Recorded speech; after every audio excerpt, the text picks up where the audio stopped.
Today, I want to talk to you about a philosophy that touches the core of our existence: nihilism. It's a philosophy that challenges everything we hold dear, questioning the very essence of life and the meaning behind our struggles. In an age where many of us are grappling with uncertainty, societal pressures, and personal struggles, nihilism becomes an important topic to reflect on. Nihilism, at its core, is the belief that life has no inherent meaning. It stems from the Latin word nihil, meaning nothing. A nihilist rejects all systems of belief, dismisses the idea of objective truths, and denies the existence of higher purposes. In the mind of a nihilist, the universe is indifferent to our existence, our joys, pains, triumphs, and failures. They're all without significance in the grand scheme of things. This philosophy isn't new. It's been around for centuries, evolving through different thinkers and ages. But what makes it so relevant today? Why should we, living in a world of technological advancement and material comfort, be concerned with a philosophy that seems to suggest our lives are pointless? The answer lies in the struggles we face, both individually and collectively. Look around. The modern world presents us with incredible opportunities.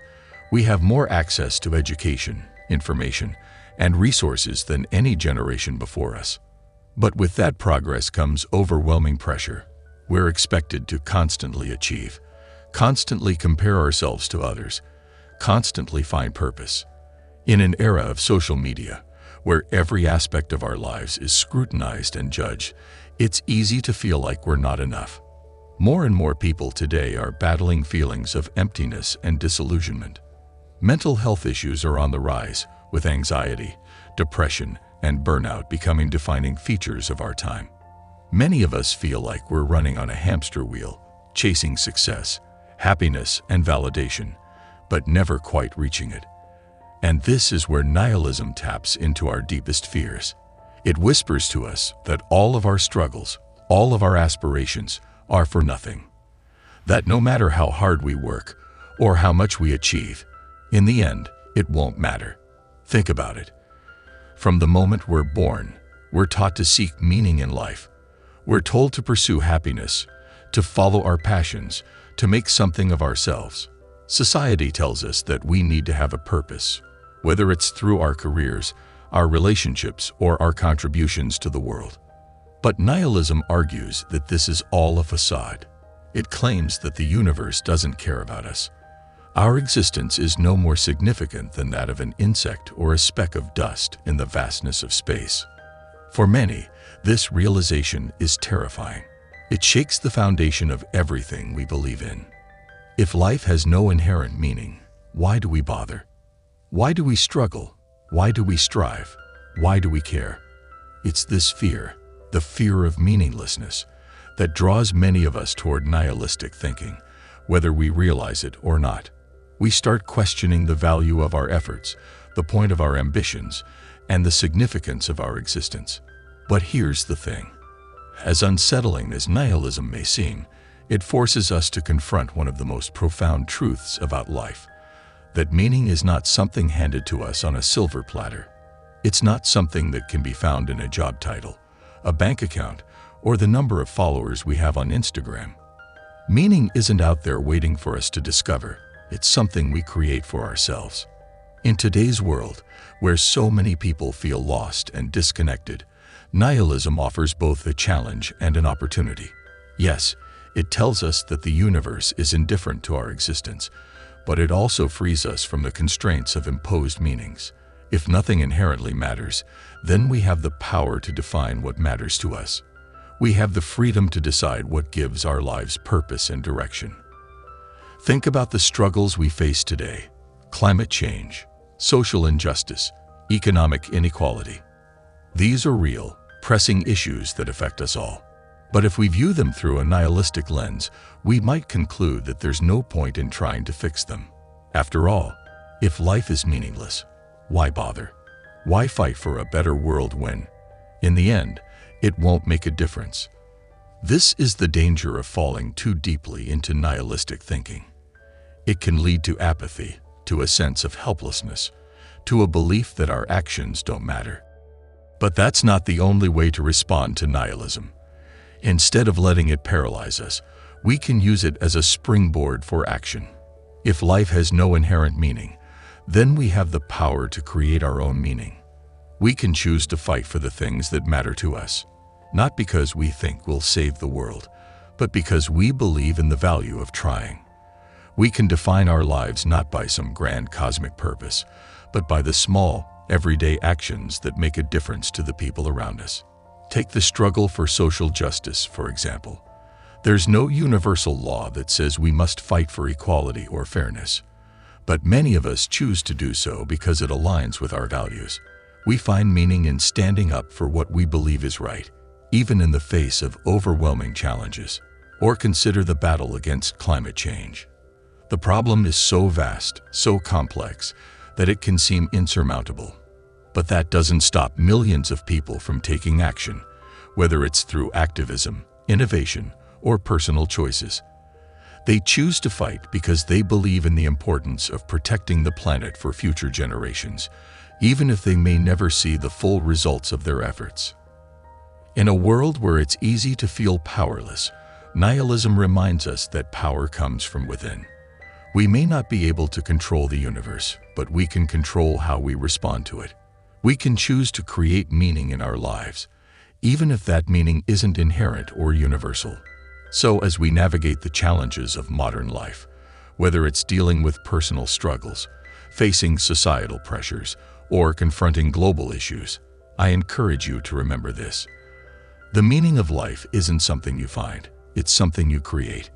And in a world that often feels chaotic and indifferent, that's a powerful truth.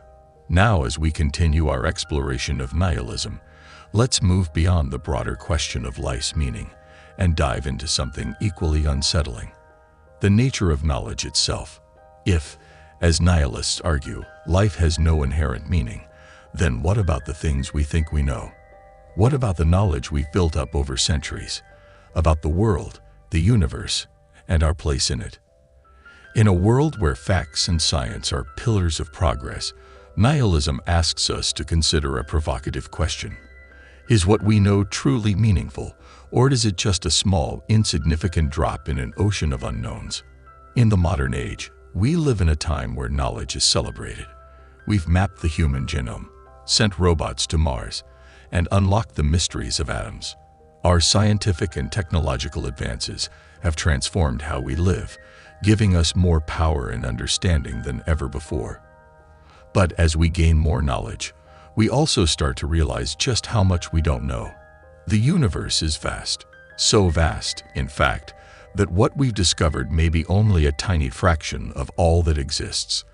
And this is where nihilism once again creeps in.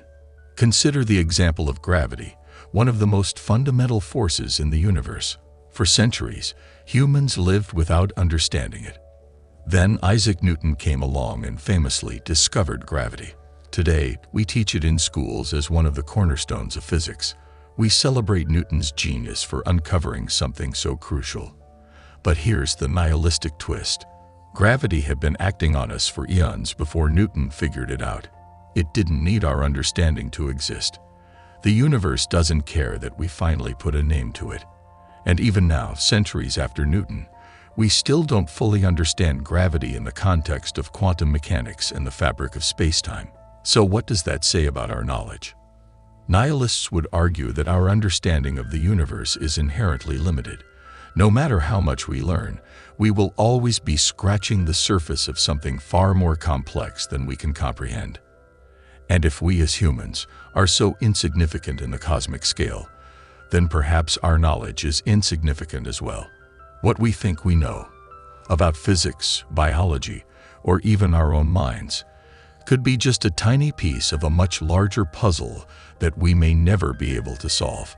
This realization can be incredibly humbling.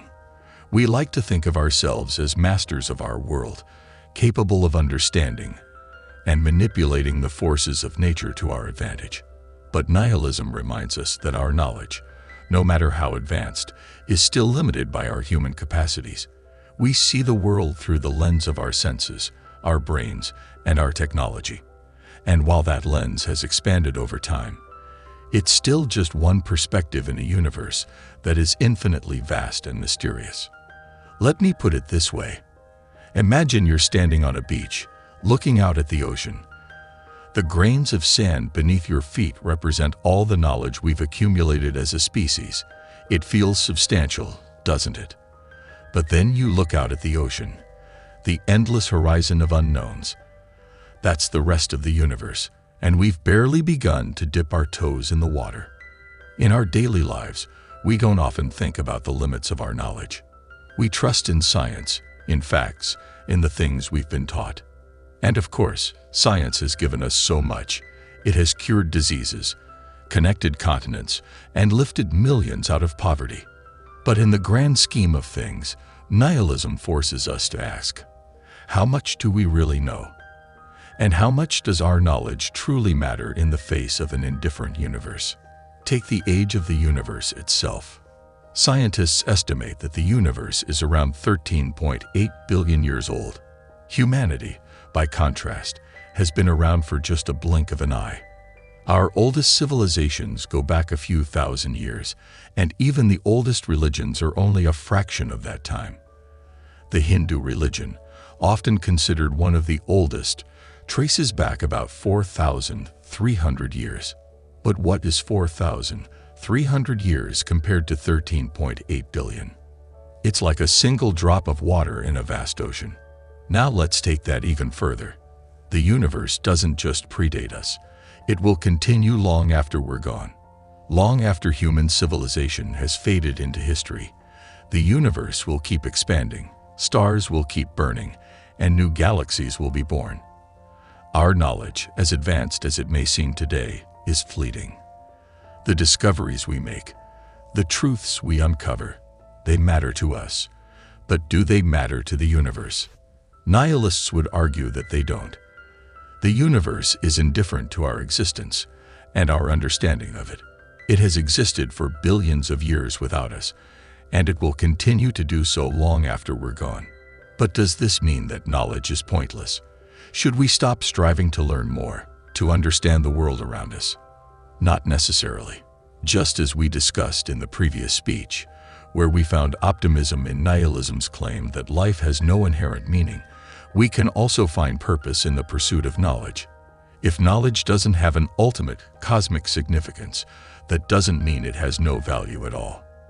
After all, knowledge improves our lives, helps us navigate the world, and allows us to create meaning in our own experience.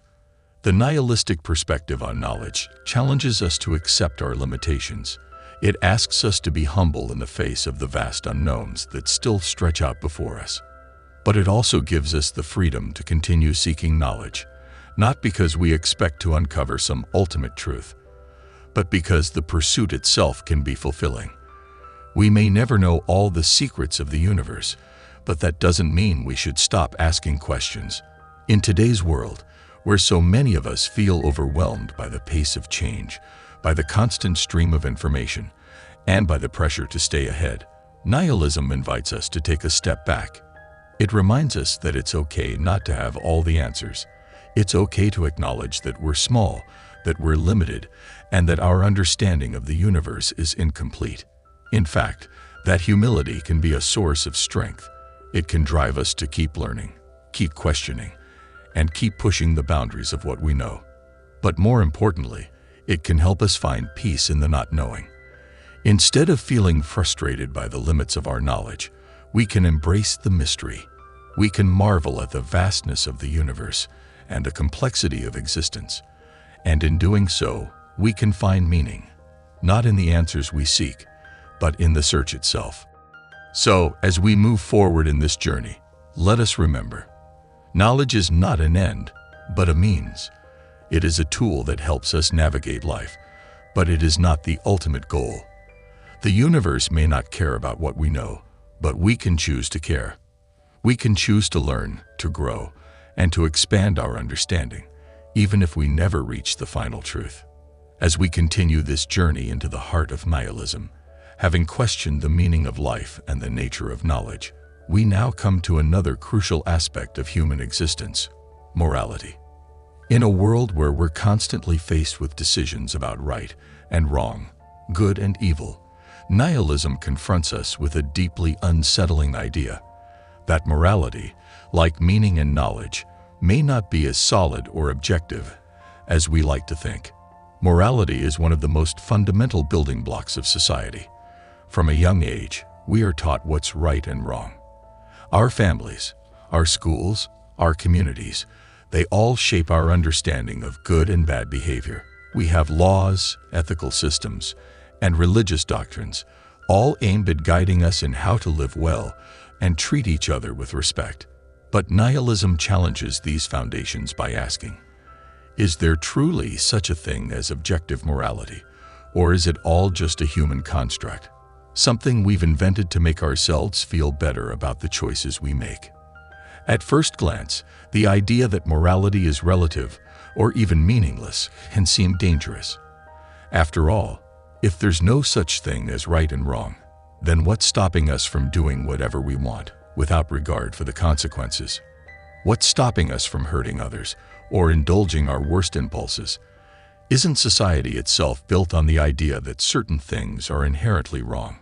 Murder, theft, lying. Nihilism forces us to ask whether these moral judgments are truly universal or just arbitrary rules we've created to maintain order. Take the example of a fight between two people. Let's say person A attacks person B in a fit of rage and ends up killing them. Most of us would instinctively say that what person A did was wrong, that murder is immoral and justice should be served. But what if we zoom out and consider the context?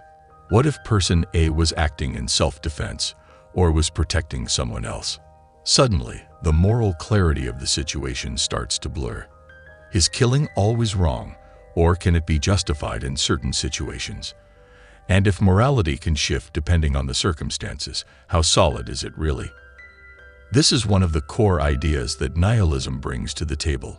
Morality is not absolute. It's not some unchanging truth that exists independently of us. Instead, it's situational and circumstantial, shaped by the context in which we find ourselves. What's considered moral in one society or culture may be seen as immoral in another. What's viewed as right today may have been viewed as wrong just a few generations ago. And this raises a difficult question. If morality is always changing, then can we ever truly know what's right and wrong?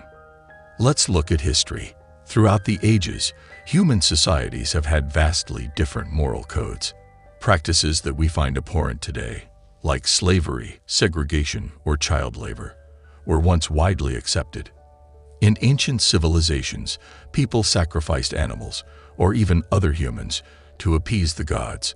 These were considered moral acts at the time, necessary for the greater good.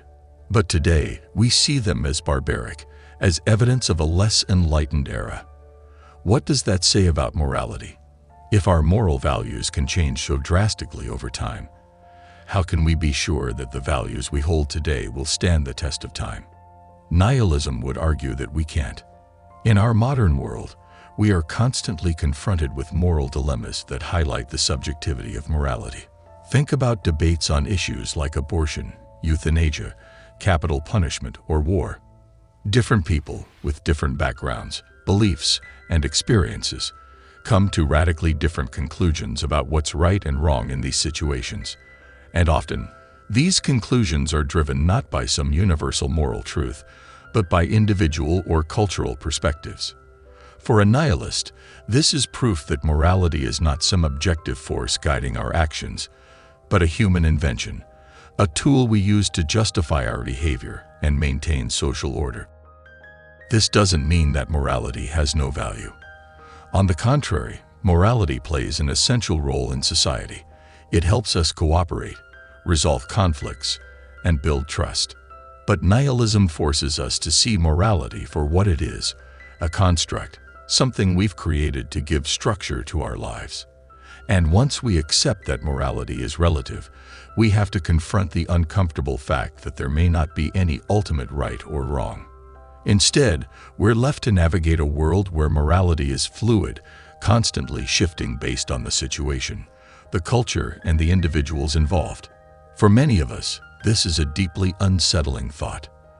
We want to believe that some things are universally wrong: murder, exploitation, oppression, and that others are universally right: kindness, honesty, justice. But if we embrace the nihilistic view, we have to accept that these distinctions aren't as clear-cut as we'd like them to be.